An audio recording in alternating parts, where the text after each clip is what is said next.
আজ আমার মনটা না অনেক খারাপ, মানে মনটা কিন্তু বেশ ভারী দুটো কারণে। প্রথমত তুলির কথা বলবো, আর একজনের ভুলের জন্য দুটো মানুষ ভীষণভাবে কিন্তু কষ্ট পাচ্ছে, মানসিক শারীরিক সমস্ত দিক থেকে। সে তোমাদের সাথে সবটাই আমি শেয়ার করব। শুভ সকাল বন্ধুরা, আশা করছি তোমরা সবাই খুব ভালো আছো, আর আমিও আছি মোটামুটি ভালো। আর একটা সুন্দর সকাল তোমাদেরকে সাথে নিয়ে শুরু করছি, আর সকাল থেকে সন্ধে পর্যন্ত সমস্তটাই কিন্তু তোমাদের সাথে শেয়ার করব। প্রচুর কাজ করি বন্ধুরা আমি, নিজের মনকে ভালো রাখার জন্য আরও বিশেষ করে সমস্ত কাজগুলো কিন্তু করার চেষ্টা করি। আর এই তরকা আগের দিনেরই দেখেছো আমি বানাতে পারিনি, মানে এনার্জি পাইনি, তার সকাল সকালে কিন্তু চলে আসলাম তরকা বানাতে, মানে বয়েলটা করে রেখে দিই, সমস্ত গুছিয়ে গাছিয়ে পরে রান্না করব আর কি। যাই হোক, যেটা বলছিলাম বন্ধুরা তোমাদেরকে, যে প্রথমেই আমি বলেছি তুলির কথা বলবো। তুলি আমার চাইতে বয়সে অনেক ছোট।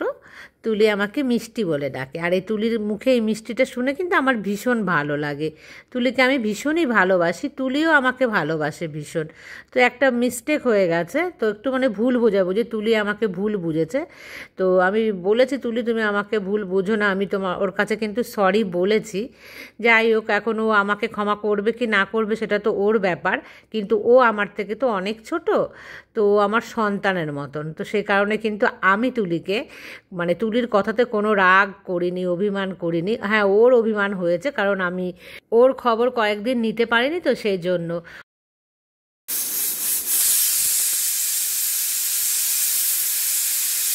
ও মনে মনে ভাবছে যে মিষ্টি আমাকে ভালোবাসে, অথচ আমার খবর নেয়নি, আমি যে কদিন কমেন্টস করিনি। ও অভিমান করে আমাকে বলেছে ও আর কখনোই কিন্তু আমাকে আর কমেন্টস করবে না। তো এটা শুনে না আমার ভীষণ কিন্তু মানে কষ্ট লাগছিল, মানে মনটা না উদাস হয়ে গেছে। পুরো রাতভর বিশ্বাস করো আমি ঘুমোতে পারিনি। আমি এই যে এখন ভয়েস দিতে বসেছি না, আমি কিন্তু ঠিকঠাক দিতে পারছি না, প্রচুরবার ডিলিট করলাম, আর তারপরে কিন্তু আমি এই ভয়েসটা তোমাদেরকে দিচ্ছি। তোমাদেরকে আমি আগেই বলেছি যে আমি কিন্তু একদমই প্রফেশনাল নই, আমি একদমই কিন্তু ঘরোয়া, আর আমি তোমাদের প্রত্যেককে ভীষণ ভালোবাসি, একদম কিন্তু নিজের মনে করি। আর ভিডিও করতে গেলে নানা রকম মিস্টেক হয়, আর তার উপরে আমার একটু ভুলো মন আছে বলেই মিস্টেকটা কিন্তু আমার হয়ে গেছে। যাই হোক, যারা ভিডিও বানায় তারা জানবে, তাছাড়া অন্যরা অতটা বেশি ভালো বুঝতে পারবে না। আর ও তো ছোটো, সেই কারণে ও আমাকে, মানে আমার প্রতি ওর অভিমান হয়েছে। তাও যাই হোক, আমি আর একবার বলছি তুলিকে সরি তুলি সোনামা, আমি তোমাকে কিন্তু ভালোবাসি ভীষণই। হয়তো আমার ব্লগে তোমার কথাটা বলা হয়নি, কিন্তু আমি ভেতর থেকে কিন্তু মিস করেছি তোমাকে। আমি ভেবেছি তুমি যদি আর 2-1 দিন আমাকে যদি না কমেন্টস করতে, আমি কিন্তু অবশ্যই তোমাকে মানে ব্লগে বলতাম। যাই হোক তুলি, তুমি আমাকে ভুল বুঝো না, আর যদি তুমি মানে মন থেকে চাও আমাকে রিপ্লাই দেবে, তাহলে তুমি আমাকে রিপ্লাই দিও, তাহলে কিন্তু আমি খুব খুশি হব, এবং তোমার রিপ্লাইয়ের জন্য আমি অপেক্ষাও করছি। সমস্ত তো গুছিয়ে রেখেছিলাম আগেই, সকালে কি রান্না করব, আর হাউস হেল্পার কাজ করে চলে গেল, তারপর আমি আসলাম সকালের যে জলখাবার সেটা বানাতে। অনেক দিন কিন্তু সকালের জলখাবার আমি তেমনভাবে কিছুই বানাই না, শুধু ওটস, মানে আজে বাজে খেয়ে চালিয়ে দিই। আর আমাকে কালকে একজন যে মানে কমেন্টস করেছে, বলেছে যে আমার মুখটা শুকিয়ে গেছে পুজোর সামনে। হ্যাঁ, আমার মুখটা শুকিয়ে গেছে কেন বলো তো? আমি না কয়েকদিন চেষ্টা করছি, মানে আমি তো পারি না চেষ্টা করেও, সেই কারণে তোমাদের কাউকে বলছি না। আমি কিন্তু মানে লুকিয়ে লুকিয়ে ডায়েট বলে না, সেটা করার চেষ্টা করছি বন্ধুরা। কস্তুরি মেথি, এটা হচ্ছে মানে সেই মেথি পাতা যে শুকনো, সেটা ড্রাই, এটা দিলে কিন্তু খুব সুন্দর একটা তরকা ডালের ওপরে ফ্লেভার আসে। তো আমি কিন্তু এরকমই প্যাকেট কিনে আনি, 10 টাকার বেশি নয়। তো লুকিয়ে লুকিয়ে ডায়েট করছি মানে কি, মানে প্রচুর পরিমাণে তোমাদের যা দেখাচ্ছি তার থেকেও কিন্তু আমি মানে একটু কম খাওয়ার চেষ্টা করছি। সেই কারণে আমার চোখ মুখটা না একটুখানি শুকিয়ে গেছে, মানে একটু কেমন হয়ে গেছে। ওটা দেখবে যে সবার আগে কিন্তু চোখ মুখের ওপরে এসে প্রভাব পড়ে, শরীরে কিন্তু পড়ে না। তো সেই কারণে, আর ক্যামেরার সামনে থেকে একদম দেখছিলে তো মনে হচ্ছিলো যেন একদম মানে অনেক কাজের চাপ, আসলে কাজের চাপ নয়, যে চাপটা হচ্ছে খাওয়ার চাপ। দেখবে পেট ভরে খাবার না খেলে কীরকম হয়, সেরকমই কিন্তু আমার হয়েছে। যাই হোক, তাই বলে এই নয় যে আমি একদম অপুষ্টিকর খাবার খাচ্ছি, পুষ্টিকর খাবারই খাচ্ছি, তবে একটু পরিমাণে কিন্তু কম খাওয়ার চেষ্টা করছি। গরম গরম ফুলকো ফুলকো রুটি দিয়ে কিন্তু তরকা দিয়ে ভীষণই ভালো লাগে। তবে বন্ধুরা তেল মশলা তো একটু কম দিই, দেখো এখনও কিন্তু গরম আছে, আর একটু শুকিয়ে যাবে, মানে ড্রাই হয়ে যাবে। কিন্তু আমার না ধৈর্য মানছে না, প্রচণ্ড খিদে পেয়ে গেছে। সকাল সকাল ঘুম থেকে উঠলে দেখবে প্রচুর কিন্তু খিদে পেয়ে যায়, যত আগে উঠবে। তো নিয়ে নিচ্ছি, এমন জমে থাকলে দুপুরে খাবো। আর তড়কা ডাল দিয়ে ভাত খেতে আমি কিন্তু ভীষণ ভালোবাসি। এরকম লোক মানে খুব কমই পাওয়া যাবে।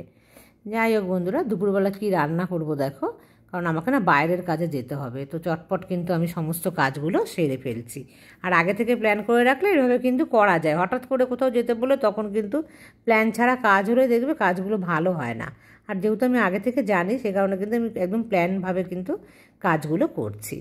আর একজনের কথা বলছি যে একজনের ভুলের জন্য দুটো মানুষ কষ্ট পাচ্ছে, যে অনন্যার মা। সেই মাসিমার দেখো যে হার্নিয়ার মনে কিছু সমস্যা হয়েছিল, যে সেই অপারেশনটা করতে গিয়ে ডক্টরের ভুলে অপারেশনটা নাকি দ্বিতীয়বার আবার করতে হবে। একটা মানুষ যে কতটা কষ্ট পেতে পারে, একটা জায়গায় অপারেশন হয়ে গেছে সেখানে আবার দ্বিতীয়বার হবে। আর ও বলছিল যে অপারেশনটা হতে 50,000 টাকা অলরেডি খরচ হয়ে গেছে, এখন আবার 40,000 টাকা খরচ হবে। তো এটা শোনার পর আমার মানে কি বলবো, বিশ্বাস করো আমার দু চোখ না জলে ভরে গেছিলো। আর অনন্যারা হচ্ছে কোনো রকম কিন্তু ওর ভাই নেই, ওরা দু বোনই। তো সত্যি সত্যি যে এতগুলো টাকা একটা এইরকম অপারেশন হতে গিয়ে যদি খরচ একবার হয়ে গেছে অলরেডি, আবার একবার হবে। আমরা তো মধ্যবিত্ত, আমাদের কাছে তো এত টাকা অ্যাভেলেবেল নেই যে একটা কাজের জন্য দুবার করে অপারেশন করতে হবে। মানে কি বলবো তোমাদের, বিশ্বাস করো অনন্যা যখন আমাকে লিখেছিল না যে টাকাটা সত্যি সত্যি কোথা থেকে জোগাড় হবে, এটা আমার হলে আমার ক্ষেত্রেও তাই হতো। যে এতগুলো টাকা পাওয়াটা তো মুখের কথা নয় বলো, একবার অপারেশনে খরচ করে ফেলেছি, আবার দ্বিতীয়বার অপারেশন, সেটাকে মুখের কথা? টাকা লাগবে, তার সাথে আছে শারীরিক সমস্যা। এবার অনন্যার মাকে দেখার মতন কেউ নেই, অনন্যাকে গিয়েই দেখতে হবে। অনন্যা নিজেই একজন ভীষণ অসুস্থ মানুষ, মানে টেনশনে ওর এদিকে ছেলের পড়াশোনা, হাজব্যান্ডের যে কাজকর্ম সমস্ত বন্ধ রেখে ওর মায়ের কাছে এসে রয়েছে, তারপরেও সেটা সাকসেস হয়নি।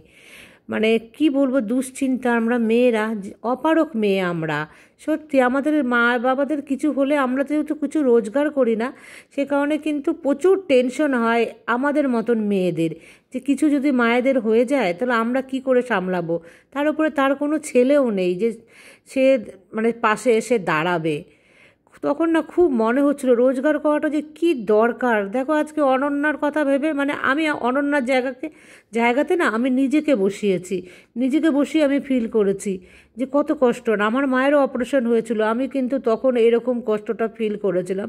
তবে আমার মার অপারেশন সাকসেস হয়েছিল বলে সে কষ্টটা আর কষ্ট থাকেনি, কিন্তু অনন্যার তো কষ্ট থেকে গেল।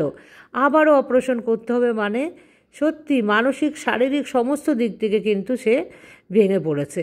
আর ওর ভেঙে পড়াটা না আমি খুব মানে ভালোভাবে ফিল করতে পারছি। একজন অপারক মেয়ে হিসাবে আমি যা করতে পারি না আমার মায়ের জন্য, আমি কিন্তু সেই সবটাই ভাবি তোমাদের কথা ভেবে, যে হ্যাঁ সত্যি যারা আমার মতন তারা ইচ্ছে করলেও মন চাইলেও কিন্তু তারা পারে না করতে। তো ভীষণ কষ্ট হয়, নিজের ওপরে রাগ হয় যে কেন কিছু করি না, ভগবান কেন কিছু মানে আমাদের মাথায় এই বুদ্ধিগুলো আগে থেকে কেন দেয়নি, কিছু যে করার দরকার মেয়েদের। এই সময়টা আসলে কিন্তু ভীষণভাবে মনে পড়ে যে সত্যি যদি কিছু করতাম তাহলে তো পাশে দাঁড়াতে পারতাম। তো অনন্যার ক্ষেত্রেও যা ঘটেছে একদম সেম কিন্তু আমাকে বসিয়ে আমি সেটাই কিন্তু ভাবছি বন্ধুরা, এবং প্রত্যেকটা নারীই কিন্তু তাই ভাবে। যারা আমাদের মতন কাজকর্ম কিছু করে না তখন কিন্তু এটাই মনে হয় যদি কিছু করতাম, নিজের পায়ে দাঁড়াতাম, তাহলে হয়তো এত সমস্যার মানে সম্মুখীন হতে হতো না, কিছুটা হলেও কম সম্মুখীন হতে হতো, মানে টেনশনটা একটু হলেও কম হতো। টেনশন আজ অনেক বেশি, কারণ আমরা যে কিছু করি না। এটাই কিন্তু বারবার মনে পড়ছে যে আমাদের মতন অপারক মেয়েরা শুধু আমরা কি করব, দু চোখ খুলে শুধু দেখব আর সেই জিনিসটার কষ্টটা ফিল করব, আর মায়ের কষ্ট দু চোখ ভরে দেখব। ঈশ্বরের কাছে প্রার্থনা করি যেন এর পরেটা যা হয় সব ভালো হয়, কারণ অনেক কষ্ট উনি পাচ্ছে, তার সাথে অনন্যা পাচ্ছে। তোমরা সবাই একটু প্রে করো যাতে খুব ভালোভাবে সব কাজগুলো হয়ে যায়, আর যেন কষ্ট দ্বিতীয়বার না পায়। যাই হোক অনন্যা, তুমি বেশি চিন্তা করো না, ঈশ্বর উপরওয়ালা যা লিখে রেখেছে সেটা তো হবেই, সেটার উপরে যে আমাদের কারো হাত নেই। তবে কষ্ট পাচ্ছ এটা দেখে কিন্তু আমি ভীষণ কষ্ট পাচ্ছি। বন্ধুরা, আজ এই মন ভারী তো ভীষণভাবে ভয়েস দিতে গিয়ে দিতেই পাচ্ছিলাম না, অনেক কষ্ট হচ্ছিল আজকে। তবে খুব সাধারণ বলে আমি তোমাদের সাথে কিন্তু শেয়ার করলাম, অন্য কেউ হলো হয়তো এইভাবে তোমাদের সাথে শেয়ার করতো না। বন্ধুরা এখন কিন্তু দেখো রান্নাঘরটাকে ভালোভাবে একটু পরিষ্কার করে নিলাম। অনেক দিন কিন্তু ভালোভাবে পরিষ্কার হয় না, ক্যাবিনেটের ওপরগুলো খুব ভালোভাবে পরিষ্কার করেছি। তবে দেখাবো, আমি তো একটু মানে একার হাতে কাজ করি, একটু টাইম লাগে। যাই হোক, একটু টাইম লাগলেও একটু আস্তে আস্তে আমি সবটাই কিন্তু তোমাদের সাথে শেয়ার করব। মানে আমার কিচেন ক্যাবিনেটগুলোকেও তোমাদের সাথে কিন্তু দেখাবো। শ্রাবণী আমাকে বলেছিল কথাটা, আমার কিন্তু মনে আছে। তোমরা আমার উপরে না কেউ রাগ করো না বন্ধুরা, তোমাদের কাছে আমার এটা রিকোয়েস্ট। কি বলো তো, আমি একার হাতে সমস্ত কিছু করি তো আমার অনেক ভুল হয়ে যায়, তোমাদেরকে আমি আগেও বলেছি। তোমরা মানে আমাকে বলবে যে আমার নামটা নিও বা কিছু যদি বলার হয় তোমরা আমাকে বলবে, একবার না আমাকে দুবার তিনবার বলো না, তাই কি হবে, আমি ভুলে যাই আসলে। আমার আর কিচ্ছু না, ভুলো মন ভীষণ। দেখো রেডি হয়ে এখন কোথায় এসেছি, দেখো রান্না বান্না করে রেখে আমার মাথায় কিন্তু রয়েছে আমি কাজ করছি, তারপরে আমাকে কিন্তু এই কাজটা করতে যেতে হবে।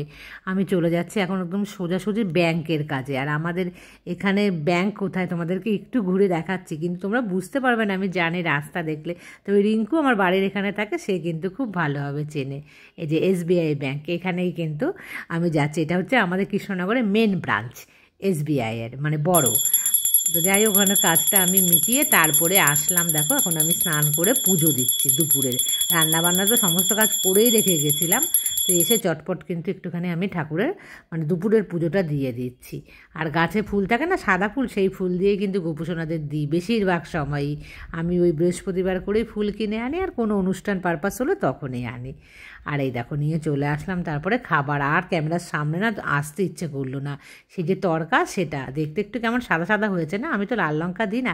তবে আজকে দেখেছো ডিমে কিন্তু একটু লাল লঙ্কা দিয়েছি, কারণ আমি ভুলে গেছিলাম ওই যে এখন মিক্সিতে আদা পেঁয়াজ রসুনের যে পেস্টটা বানিয়েছিলাম কাঁচা লঙ্কা দিতে, সেই জন্য।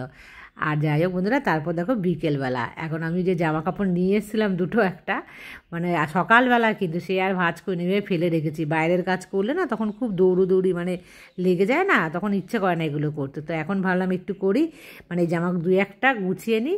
আরও ছিল জিনিসপত্র, সেগুলো কিন্তু নিচে নিয়ে গেছে সেই জামা কাপড়গুলো। আর এখন যাব আমি রেশন থেকে নিয়ে এসে আমি দেবো সন্ধে পুজো। তো বুঝতে পেরেছো বন্ধুরা, একার হাতে কত কিছু করতে হয়, সমস্ত দিকে ব্যালেন্স করতে গিয়ে হিমশিম খেয়ে যাই। যাই হোক বন্ধুরা, তোমরা কিন্তু কেউ আমার উপরে রাগ করো না, আমি তোমাদেরকে আবারও বলছি, কারণ আমি তোমাদের প্রত্যেককে অনেক অনেক ভালোবাসি। আর সত্যি মন থেকে আমি ভালোবাসি বন্ধুরা তোমাদেরকে। আমার ভুল ত্রুটি মার্জনা করে আমার পাশে থেকো। আর আজকের মতন এই পর্যন্তই রাখছি, আবার দেখা হবে নেক্সট ব্লগে। টাটা।